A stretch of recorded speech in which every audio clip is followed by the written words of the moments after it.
February 23, 1942. The Pacific War is a desperate scramble. A lone B-17E flying fortress, nicknamed the Swamp Ghost by her crew, flies a punishing mission against the Japanese-held port of Rabaul. Over the target, anti-aircraft fire is a solid wall of black smoke. Shrapnel tears through the fuselage, puncturing fuel lines and damaging 2 engines. The bomber, bleeding fuel and power, turns for the long, perilous flight back to its base in northern Australia. The calculations are grim. The crippled fortress cannot make it home. The pilot, Captain Fred Eaton, has one choice: find a place to ditch before the last drops of fuel are gone. Below is only the jagged spine of New Guinea and the endless green hell of the Agaimbo swamp. It's a death sentence of a different kind. But Eaton spots a rare, small patch of open water within the sea of mangrove trees.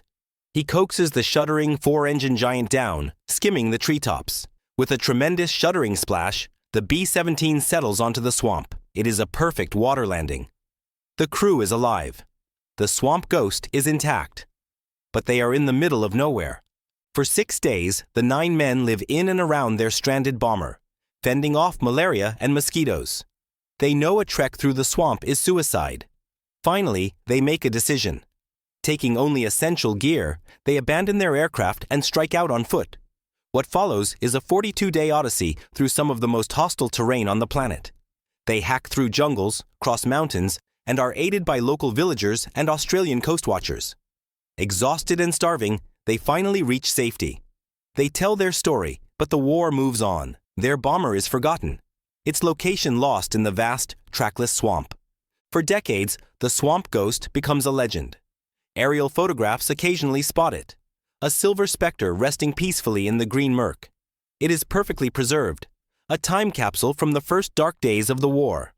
Its guns are still mounted, its controls waiting for a touch. In 2006, a recovery team finally reaches it. They find the logbook, a thermos, and the eerie stillness of a machine that was simply switched off.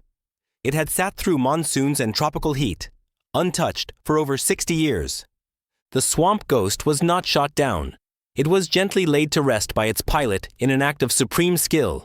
Its value is not in a dramatic crash, but in its pristine preservation, a snapshot of fear and survival frozen in time. Salvaged and restored, it now stands in a museum, not as a wreck of war, but as a monument to a crew's resilience and to the strange, forgiving embrace of a swamp that kept a secret for a lifetime. It is the plane that time forgot, and then remembered.